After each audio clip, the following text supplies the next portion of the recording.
Hello and welcome to another Dolphin Financial Radio Show. Today's topic is going to be saving too much for retirement. And I'm going to focus also on those that are already in retirement and are saving still too much money. Now, this is counter to what you might say. You got to save for retirement, never enough. But we're going to take a twist to that and say people are saving too much. We're going to talk about who they are, or what they're doing and what they should be doing instead.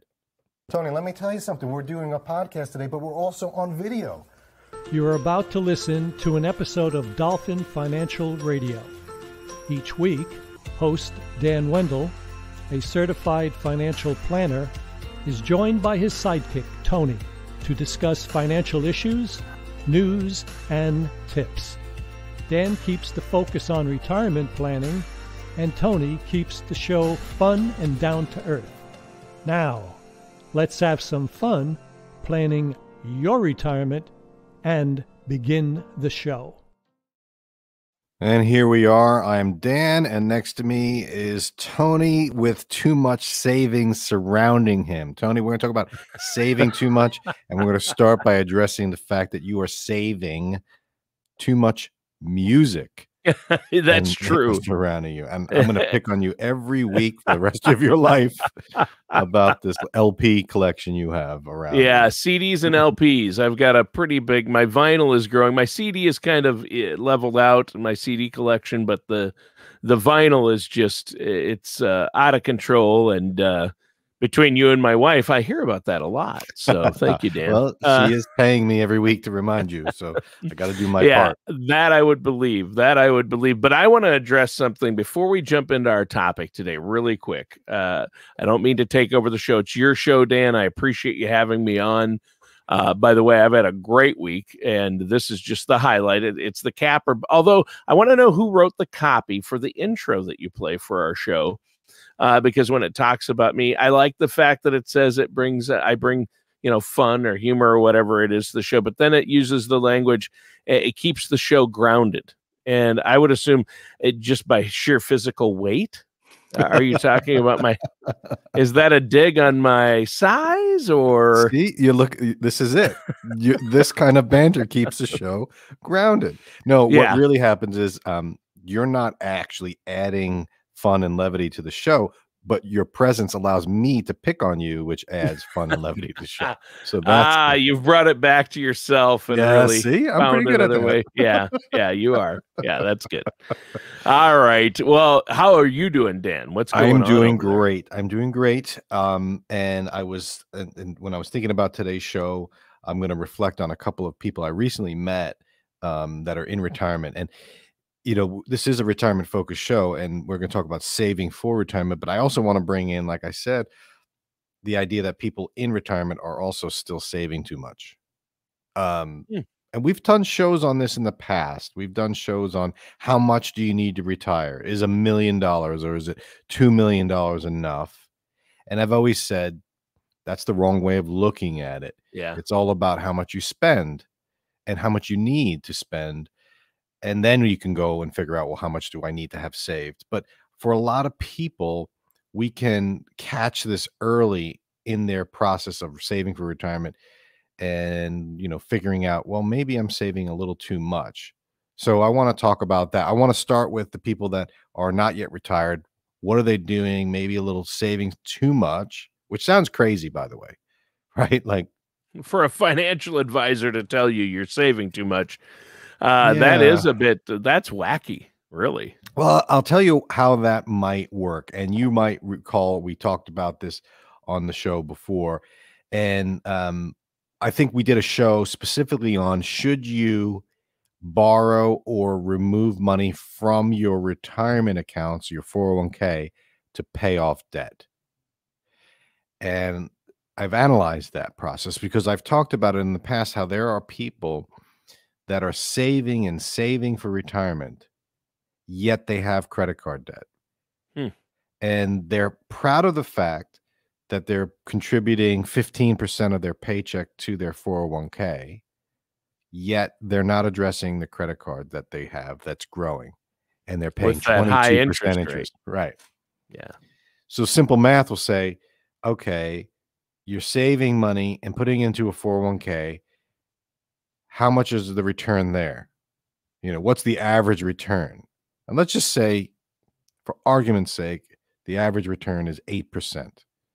I'm not saying that's what it's going to be, but imagine that. And that's a reasonable number that people will throw out. Yeah, I made 8%. Some will say I made 40% last year. Well, that's not useful. Over time, say 8%. But even that seems high to me. But let's just take that for what it's worth. Is that a better option than someone, and then to have that and be happy about that? I got to add more to my 401k. That's what everyone says. Save, save, save for retirement. But meanwhile, they have a 22% credit card bill. Doesn't make sense to me. No. So the first sign that you might be saving too much for retirement is that you are saving for retirement, yet you have high interest debt that you're not addressing. And that might be the time to take a step back and say, instead of adding more to my retirement, maybe I should reduce the amount of saving for retirement to address the immediate need of this household debt that is dragging me down financially. Yeah, at some point you have to prioritize, right? So you, as a financial advisor, I assume, go over the things they have and say, well, you're contributing all this money to your retirement fund, but you've got $15,000 in credit card debt or $10,000, which is, sounds high to some, but for others out there, they're like, yeah, I have even more. So a lot of people have a lot of credit card debt or high interest debt. And, you've got to find a way to deal with that, especially in a low interest rate environment. It really hurts to be paying high interest rates on credit card debt because you can get such low interest rates everywhere else, get that money from somewhere else and put it toward that. Right. That's it. So you're able to get a home loan sub 3%. I mean, it's crazy. Auto loans close to 2% or less. So that's that debt. I'm not saying it's okay to have that debt, but it's better than a credit card debt. And I think what people forget, a lot of times people are saving, and some people can't save for retirement, right? This show's not for them. This is for people that are saving too much. And they might be thinking, you crazy. I'm not saving too much. You can never have enough. Well, you can, but you can never have enough for retirement. No, you can have too much because you are not addressing the bigger problem. So you might be sailing in the ocean and you're plodding along and you're paddling and you're doing great. Meanwhile, you have a leak in the boat. It doesn't matter how far you get. In fact, it's worse to be further away from shore and then sink. You might as well plug the hole now, right? Not while you're along the beach, right? So early on, people might say, "Oh, it's compounding interest." We've done shows on that, power of compounding. You got to save early. Not if you got debt. So that's a sign. So really, the goal is to balance the debt versus the savings. Sure. And I think a lot of people are out of balance. Yeah. What do you want? Financial advice? I want financial advice. There it is. There's some fun. So don't necessarily stop saving for retirement, but think about it. Think about the priorities. And it might not be a saving problem. It might be a spending problem, but that's a whole different topic, right? Yeah. So that's another spending is another show. In fact, I'm reading this book, Dan. You still reading that, Tony? How many months are we going to be on this book? That really helps. Well, we need to push this book. I just can't believe people need to read this book, The Spending Window. And when you talk about spending, right? And Dan, you wrote this book along with your friend Angelo. I think it's great. Man, I just want to little shameless plug for The Spending Window. You can get it on Amazon or Spending Window. I'll send it to you. Yeah, Dan, you'll just send it to him. And you know what? Better yet, if you're listening to this show or watching this podcast, pick up the phone, call Dan the man, the guy who's right beside me over there. Yep, that's him right there. And you'll meet with people. There's no cost, no obligation, and you'll sign a copy of the book. And The Spending Window is so helpful. My wife and I have been going through this, and we're working on our spending window plan. So we're doing this whole thing.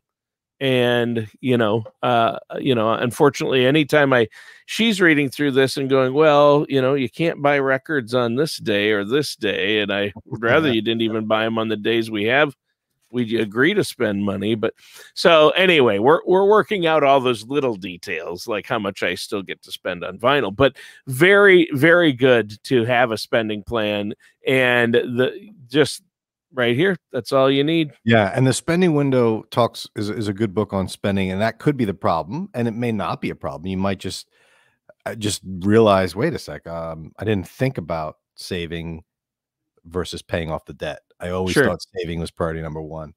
But yeah, that's a good conversation to have, and that's a tough one to have. A lot of people don't. It's the math isn't necessarily that easy. Should I pay off the debt, borrow from a 401k? That's a pretty complex question. Yes. So you don't want to take that lightly. But yeah, that book might help you. I have my boys in Boy Scouts, and one of the codes is thrifty. You got to be thrifty. And one of the troops, the patrols, is called the Spartans. And I remember that the word Spartan can be used to describe people's spending, Yep. And so I wanted to bring up another issue that people have. They're saving too much, because there's a difference between being thrifty and being cheapo, And the Spartan lifestyle, very, saving so much money that you're living in squalor. There's a point that doesn't make sense. Eating cheap food so you can save more doesn't make sense in the long run, because the food is going to make you less healthy, and you're going to spend more on health concerns later. So things like that are important for people to realize. So sometimes people can save too much in the form of not spending on the things they should be spending on. Yep. Plus, there's the old adage, you can't take it with you, Dan. I mean, you don't spoil it. I got my conclusion. Okay. But I will say this, Tony, this goes for everybody, not just people saving for retirement, but people in retirement as well. There are people that miserly. Remember, we did a show on misers, right? The miser and his gold. You need to realize at some point, if you're going to be saying, oh, I'm only doing this so I could save enough to retire, and then I'm going to spend, it doesn't work that way. People don't just flip a switch. Most people that are thrifty through life are thrifty in retirement as well. Yeah. So I don't buy that a lot when people say, oh, I'm just doing this until I retire. No, you're going to continue to do that in retirement. So try and change now. Unless you're visited by 3 ghosts, then you might change. That could change you rather quickly, overnight. Right. In fact, one ghost is enough for me. One is enough for me. Just ask Ebenezer. Just watch the movie Scrooged. People can change. People can change. They can. So when you're thinking about saving too much, when you're thinking about money, there's basically two sides to the coin. You can either increase your income or reduce your spending. So a lot of the financial advisors will say you got to keep saving and increase your income. And then as soon as you increase your income, just take that and put it into 401k so you don't miss it. And that makes a lot of sense unless you're spending more. So most people in this country, what they do is they increase their income and then they increase their spending. I need more money. All right. So you got to raise. Now you're spending. Now you bought a boat. It's like, right. So you have to balance those two.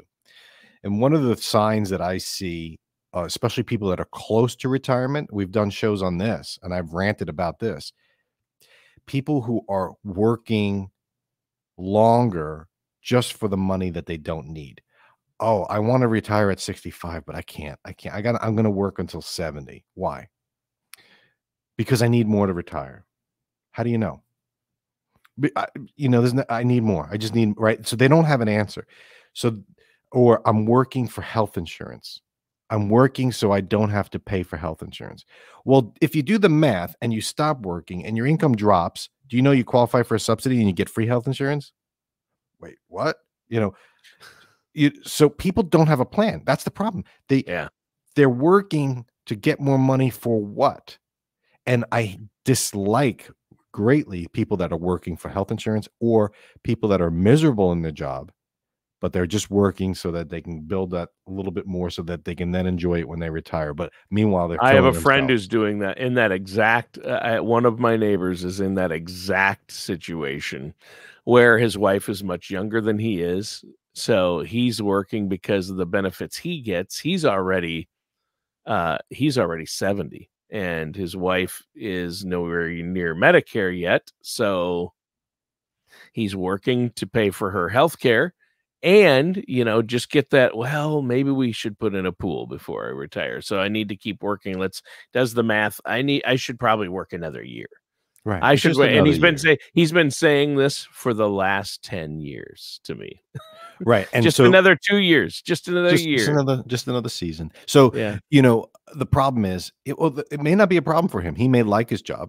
Well, yeah, and some people need to keep busy, and if they're healthy, why not? And he's thought of that too. I mean, it's some of that too. He's a great guy, and I'm not saying he's making a mistake, but he needs, health wise, you want to have some go years in retirement. You don't want your years in retirement to be the no-go years. That's right. Right. And it's like the miser in his gold.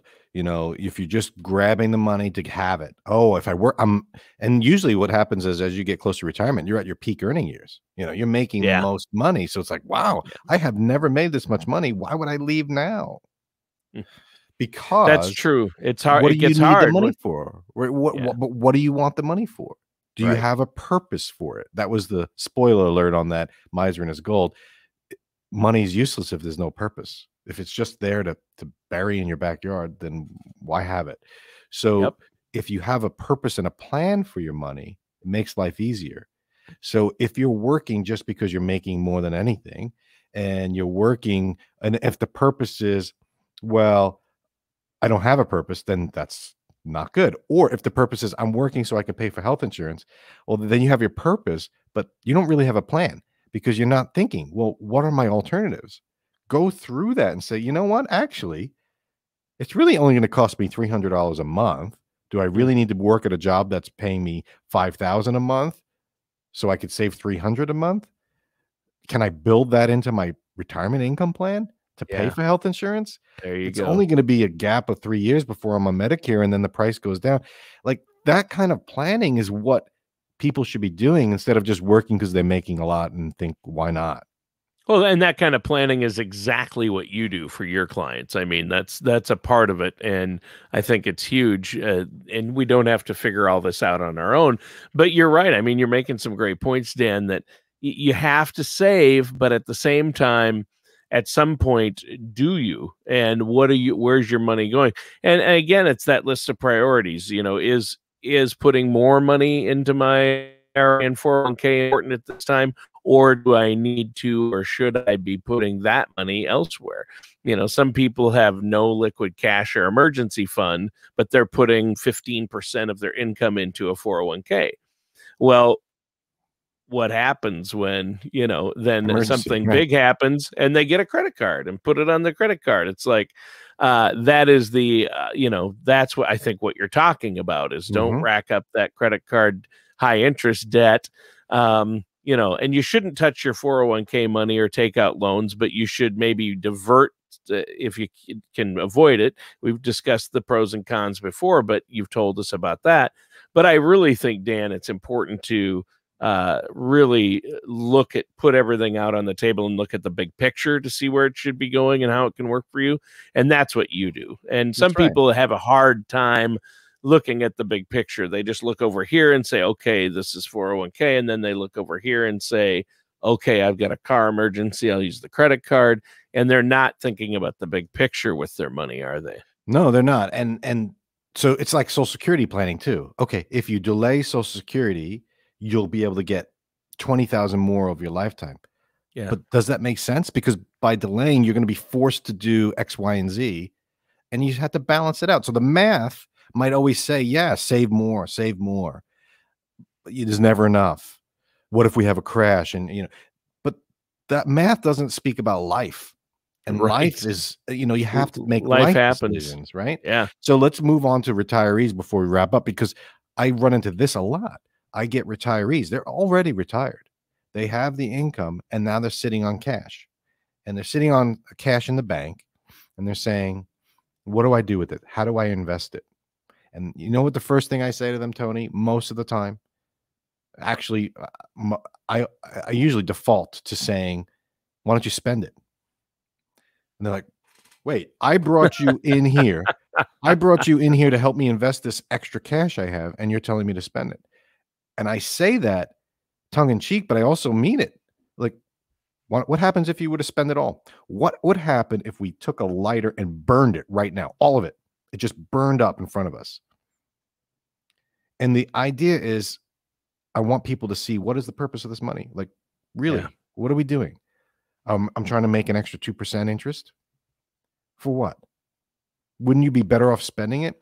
So, especially at a certain age. I mean, if you're 85 and you're fighting for an extra 2% interest, there has to be, at some point, there's a why. You know what I mean? But the why should even be before that. I did the show with my parents. My mom, before she died, was on the show with us, and she talked about going traveling when you're young and healthy, because when you're in your 80s, you may not be able to travel. You may not be able to walk for whatever reason. And you're going to say, why didn't I travel when I was younger? So when people are talking about saving too much in retirement, what they need to do is create a bucket list. They need to create purpose, to come up with, what do I want to do with this? I like that. Create purpose. Yeah. So this way, because then I can help plan for that. But if the purpose is just to get a higher interest, that's boring. I could do that. Let's invest in the stock market. Let's go, but if you said, I'd like to do something, then it's like, okay, we could do that and still do everything else. And people don't realize that. They think I have to keep saving, because that's all they've done their whole life, right? Right. It's a shift. But one of the things I often recommend to retirees is you buy experiences. I'll give you a story. I was meeting with a woman who's close to 80 now, and she has money sitting there. And she said, what do I do with it? I said, why don't you spend it? Oh, I don't want to spend it. Well, what are your kids? She's like, I want to give it to my kids. And so why don't you give it to them? Well, because they said they don't need it. Okay. But you want to give it to them. Yes. What if you organize a trip and you paid for it? Hey, everyone, we're going to Tennessee, and just get there and I'll buy the hotel and the food and whatever. And then they'll say, what are they going to say to that? What are they going to say to that? And so instead of just leaving them a check for 100,000 when you die, you've left them. Remember that time grandma took us to Tennessee? Yeah. Remember the time when we said we wanted to send her to this college, and I wanted to go here, but we couldn't afford it. But then grandma came through and did this. And it's like, that's more appealing than sitting on 100,000 in the bank when you die. Hey, but at least I made an extra 4% on that. That was only 80,000, but I made an extra 20,000. Yeah. The kid, that's not going to be what you remember for. Now, some people, that's what they want. And if that's the case, then we'll work on a plan for that. Hey, I want to leave each kid 100,000. All right, we might use life insurance for that, or we might have to invest this way. But the idea is to plan and to spend, because I think this is how I want to conclude, Tony. In all my years of doing this, and I've dealt with people that have died. I have clients that have died. It just happens. I've never had anyone say to me, last words, I wish I would have saved more.